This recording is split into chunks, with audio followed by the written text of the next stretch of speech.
हो, नमस्कार. श्री स्वामी समर्थ सर्वांना. चला तर नेहमीप्रमाणे सकाळी सकाळी झालेली आहे सुरुवात तसा. आणि दिशासाठी बनवला आहे मी आज चहा.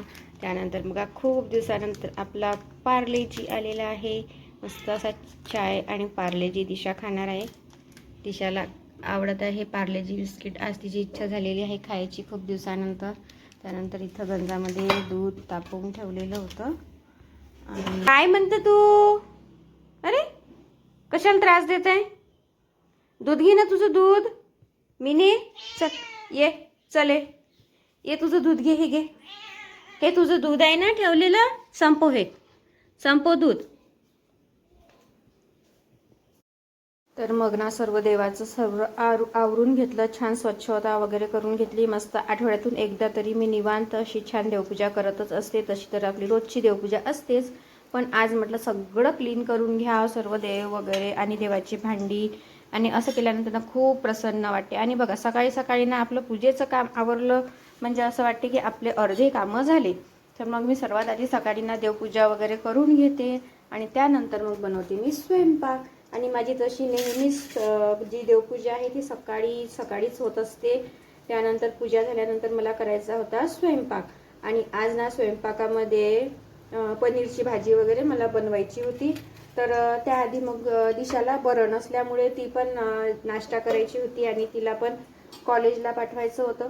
म्हटलं ठीक आहे, आज तिच्यासाठी छान असे बेसन तांदळाच्या पिठाचे थालीपीठ बनवले. म्हटलं चला आज तिच्या आवडीचे आपण थालीपीठ वगैरे तिला आवडलं तर ती खाणार, म्हणून मी आज तिच्यासाठी आवडीचे थालीपीठ बनवले. आणि काही नाही, अगदी साधे सोपे असे थालीपीठ बनवले. कुठलाही याला जास्त काही नको, फक्त बेसन तांदळाचं पीठ आणि त्यामध्ये कांदे टमाटे वगैरे कट करून टाकले, कोथिंबीर कट करून घेतली. त्यानंतर बघा असं छान टाकून घेतलं कढईमध्ये थोडंसं तेल आणि ते मिश्रण आहे पूर्ण ओतून घेतलं. आणि ते कसं ओतलं मी समोर तुम्हाला दाखवतेच. त्यानंतर त्यावर कांदे टमाटे वरून पण टाकले. आणि तुमच्याकडे आणखी भाजीपाला वगैरे असेल तर तुम्ही टाकू शकता, पण माझ्याकडे बाकी काही नव्हतं. आता बाजार संपत आलेला होता, तर म्हटलं चला जे आहे ते कांदे टमाटर वगैरे आपण टाकून घेऊ. तर मग मी अशा प्रकारे छान टाकले आणि त्यावर थोडंसं चीज वगैरे टाकून घेतलं. चला तर आता आपलं थालीपीठ म्हणा, पराठा म्हणा, चीज पराठा वगैरे असं काहीतरी याला नाव देऊ आपण. तर ते रेडी आहे. आणि आता मी हे दिशाला देते, तोपर्यंत आधी दुसरं पण बनवून घ्यायचं होतं मला. म्हटलं दुसरं बनवायचं. चला तर आता दुसरा पण बनवून घेते आणि तो कुठल्या पद्धतीनं बनवते ते पण मी तुम्हाला दाखवते. हे बघा असं एकदम थोडंसं तेल टाकून घ्यायचं लोखंडाच्या तव्यावर किंवा कढईवर. आता माझ्याकडे ही पसरती कढई होती म्हणून म्हटलं चला या कढईमध्ये आपण टाकून घेऊ. आणि या कढईमध्येच मी बनवायला घेतले. तर अशा प्रकारे मग मी टाकून घेतलं आणि सर्व पसरवून दिलं मिश्रण. एकदम सोपी साधी पद्धत आहे आणि झटपट होणारी ही रेसिपी आहे. जेव्हा पण मुलांना कधी कधी ना छोटीशी भूक लागते किंवा खायला नखरे करतात ना, तेव्हा असा पदार्थ तुम्ही नक्कीच बनवा. तुम्हाला आणि मुलांना सुद्धा आवडेल. लहानपासून तर मोठ्यांपर्यंत सर्वांनाच आवडणारा हा पदार्थ आहे आणि खूप टेस्टी झाले होते, खूप मस्त. बघा आता मी टमाटर कांदे वरून पेरले, त्यानंतर त्यामध्ये थोडं चीज टाकलं. आता माझ्याकडे चीज होतं तर म्हटलं चला थोडं चीज टाकावं, कारण तिला दिशाला खूप आवडते चीज वगैरे, म्हणून टाकलं. तर तुमच्याकडे नसेल तर तुम्ही स्किपसुद्धा करू शकता. आणि चला ही आता रेसिपी तयार आहे आपली झटपट पराठे थालीपीठ असे. आणि आता मी दिशाला खायला देते. त्याआधी मस्त पिझ्झासारखे छान असे कट करून घ्यायचे. म्हटलं मस्तपैकी बघा मी आता कशी छान अशी कट करून घेते. तर अशा पद्धतीने आपण सराटा असेल किंवा चाकू असेल ना आपल्याकडे, त्यानं मस्त असं कट करून घ्या आणि छान पिझ्झासारखे खायला घ्या. अशा पद्धतीने हेल्दी आणि टेस्टी रेसिपी नक्की तुम्ही बनवून पहा. तुम्हाला पण आवडणार आणि मुलांना पण आवडणार. तर अशा प्रकारे मध्ये मध्ये मी कधी कधी काहीतरी वेगळं करून पाहते असते. मला तशी सवयच आहे काहीतरी वेगळं बनवून पाहण्याची. तर हे बघा आपली पिझ्झा रेसिपी तयार आहे. त्यानंतर ना मला स्वयंपाकही करायचा होता. तसं जर माझे बरेच अर्धे कामं आटोपलेले होते. म्हटलं चला आता आज निवांतपणे छान असा स्वयंपाक करूया. आणि आज पनीरची भाजी वगैरे बनवायची होती. त्यासाठी छान मस्त असा मसाला वगैरे परतून घेतला ताव्यावर. कांदे टमाटे आणि मिक्सरमधून फिरवून घेतले ते. तोपर्यंत आपला दिशासाठी नाश्ताही होते म्हटलं आणि आपला मसालाही रेडी होते. म्हटलं असे एका दमात दोन दोन कामं जर केले ना जरा काम लवकर आवरते. आणि त्याच कढईमध्ये म्हटलं चला आता ही कढई आहेच तर यामध्येच आपण भाजी करून घेऊ. तर मी भाजी बनवायसाठी कढईमध्ये तेल घातलं, जिरं मोहरी थोडीशी तडतडू दिली. आणि जो मसाल्याचं मी वाटण बनवलेलं होतं म्हणजे मिक्सरमधून काढून घेतला होता तो मसाला बारीक केला होता, तर तो आता मी कढईमध्ये गरम तेलामध्ये टाकून घेते आणि छान मस्त असा परतून घेते.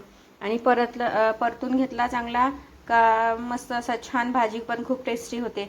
तर आता इकडे आपला भाजी होते तोपर्यंत ना मी गंजामध्ये भात वगैरे दुसऱ्या गॅसवर बनवला होता. भातही बनवायला ठेवलेला होता. आज जिरे भात, छान दाल तडका, पनीर मसाला, पनीरची भाजी, त्यानंतर पोळ्या, असा मस्त स्वयंपाक बनवायचा होता. कधी कधी आठवड्यातून एकदा आपल्याकडे पनीरची भाजी बनतच असते. मी नेहमी तर नाही बनवत, पण आठवड्यातून एकदा माझा बनवण्याचा प्रयत्न असते भाजी पनीरची. आणि कसं आहे, मुलांना आजकाल ना असं चांगल्या वेगवेगळ्या भाज्या खायची आवड असते, त्याच्यासाठी मुलांसाठी बनवावीच लागते. आणि तसंही पनीरमध्ये प्रोटीन वगैरे असल्यामुळे आपलं बनवण्याचं चालूच असते. इतरही भाजीपाला आपण रोजचा वापरतो, हिरव्या भाजीचं, पालक, शेपू, मेथी, असं सर्व भाजीपाला मी वापरते. आणि आता कसं आहे, पावसाळा आहे तर थोडंफार भाजीपाला कमी प्रमाणामध्ये वापरत आहे, कारण भाजीपालाही खराब येतो. तर आणि माझ्याकडचा बाजारही संपला होता, तर आज म्हटलं झटपट अशी पनीरची भाजी बनव. तर बघा आपला मसाला सगळा परतून झाला, तोपर्यंत मग मी सर्व तिखट, मीठ, मसाले, हळद, धने पावडर, सर्व असे कोरडे जे मसाले असतात ना ते सर्व यामध्ये टाकून घेतले. आणि मस्तपैकी आपण आता मसाल्यामध्ये एकजीव करून घेऊ, मस्त परतून घेणार आहोत. अशा पद्धतीने बघा आता हे किती छान आपले मसाले मस्तपैकी छान परतून झालेले आहे. आणि खरं सांगते खूप छान पनीरची भाजी झालेली होती, मस्त एकदम टेस्टी अशी झाली होती. त्यानंतर ना माझ्याकडे मलाई दही पण होतं. म्हणजे चला आज आपण मलाई दही टाकून पनीरची भाजी बनवा, म्हणून मग मी ना आज मलाई पनीर पण टाकलं. त्यानंतर माझ्याकडे थोडा मसाला होता पनीरचा रेडीमेड, तोही घातला. पण तुम्हाला सांगते, जर आपण घरचा मसाला बनवला ना हा तर घालायचाच नाही, कारण मग ती टेस्ट आपल्याला कळतच नाही भाजीची. तर सर्व एकत्र मिक्स होऊन गेली होती ती. तशी तर चांगली झाली, पण जशी पाहिजे तशी मला ती भाजी आवडली नव्हती. मग मी ना आता यानंतर काय करणार, जेव्हा मी विकतचा मसाला टाकेन ना तर फक्त विकतचा मसाला टाकूनच पनीरची भाजी बनवणार. तर चला आता सगळे मसाले मस्त होते तोपर्यंत इकडे पनीर वगैरे कट करून घेते. तर छान 1 पाव पनीर लागतं आम्हाला सर्वांना. नेहमीच आम्ही 1 पाव पनीरमध्ये आमची सर्वांची भाजी होऊन जाते. 1 पावच्या प्रमाण माझं व्यवस्थित आहे. आणि जेव्हा पाहुणे वगैरे येतात, कोणी येते, तेव्हा आम्ही जरा थोडं जास्त आणत असतो. तर अशा प्रकारे मस्त छान पनीर वगैरे कट करून घेते. आणि जास्त मोठी साईजही नको आणि जास्त छोटीही नको, असं सर्व मिक्स म्हणजे साधारण साईजची पनीर मी असे कट करून घेतले. आणि थोडे मी यामध्ये काजू पण घालणार आहे. म्हटलं चला पनीर जर कमी पडले तर थोडे काजू पण असो, तर मग मी यामध्ये थोडे काजू पण, इथे गंजात तुम्हाला साईडनं दिसतच असेल व्हिडिओमध्ये, ते काजूनं मी छान थोडेसे तेलामध्ये परतून घेतले होते जेव्हा मी कांदे परतले तेव्हा. तर चला असं असते आपलं सकाळचं रुटीन स्वयंपाकाचं, देवपूजेचं. आज मी म्हटलं चला फक्त स्वयंपाक आणि पूजाच आपल्याबरोबर शेअर करूया. आणि इतरही रुटीन मी तुम्हाला शेअर नक्कीच करणार. तर आपलं थोडक्यात चालू असते आपलं रुटीन शेअर करायचं, जास्त तर काही करू शकत नाही. आणि आपल्याला बरेचसे कामंही असतात. त्यानंतर बघा आता इथे ना मी मध्ये मध्ये कधी कधी ना व्हिडिओ पण नाही टाकत, कारण मला तो वेळ नव्हता मिळत. पण मी आता विचार केलेला आहे की आपण रोज असा मस्त व्हिडिओ टाकायचा प्रयत्न करायचा. आता बघा इथे ना छान असा मसाला झालेला होता, बघा किती छान तेल सुटलेलं आहे. अशा पद्धतीने जेव्हा मसाला आपला पूर्ण होतो ना, तेल सुटते ना, तेव्हा तुम्ही यामध्ये पनीर घाला. आणि अशा पद्धतीनं तुम्ही बटाट्याची पण भाजी करू शकता. त्यानंतर वांगे, मसाले वांगे, अशा पद्धतीने बनवून बघा ना, खूपच छान भाजी होते, खूप टेस्टी होते. अगदी कॅटरर्सवाले बनवतात ना त्या पद्धतीने. तर अशी आपली पनीरची भाजी, त्यामध्ये ना मी काजू वगैरे घातले. आता पनीरचे तुकडे जे केलेले आहे ते पण घालून घेते. आणि हे सर्व आता मसाल्यामध्ये एकजीव होऊ देणार आहे. एकजीव झाले म्हणजे काय होते, छान त्याला मसाला वगैरे पूर्ण प्रत्येक पनीरच्या तुकड्याला तो मसाला त्या आतमध्ये जाते पनीरच्या. नंतर मग मी थोडं गरम पाणी वगैरे सोडून घेतलं. आणि माझ्याकडे थोडं चीज होतं, ते पण थोडं त्यावर टाकलं. त्यानंतर बघा बटर पण होतं. म्हटलं चला आता दिशा सांगत होती की आई बटर घाल म्हणून, मग मी त्यामध्ये ना बटर घातलं. अशा तसं मी नेहमी तर मी असं बटर वगैरे नाही घालत, पण कधी कधी मुलं सांगतात तर मग चला त्यांच्या पद्धतीने hotel style butter paneer pav bhaji होणार म्हणून अशी बनवून बघितली. तर आपली पनीरची भाजी वगैरे रेडी झाली, दाल फ्राय असं सर्व स्वयंपाक झाला. त्यानंतर मी पटकन पोळ्या बनवायला घेतल्या, कारण स्वयंपाक करता करता वेळच होतो आपल्याला आणि मध्ये मध्ये मी कामंही करत राहते बाकीचे. नुसतं स्वयंपाकाच्या मागे जर लागली ना मग माझ्या कामाला बाकी कामाला वेळ होते, त्यामुळे मग मी सोबत सर्व कामं करत असते स्वयंपाकाबरोबर मध्ये मध्ये. तर मग सर्वात आधी पोळी बघा आपली नैवेद्याची आहे, ती गाईची पोळी असते छोटीशी.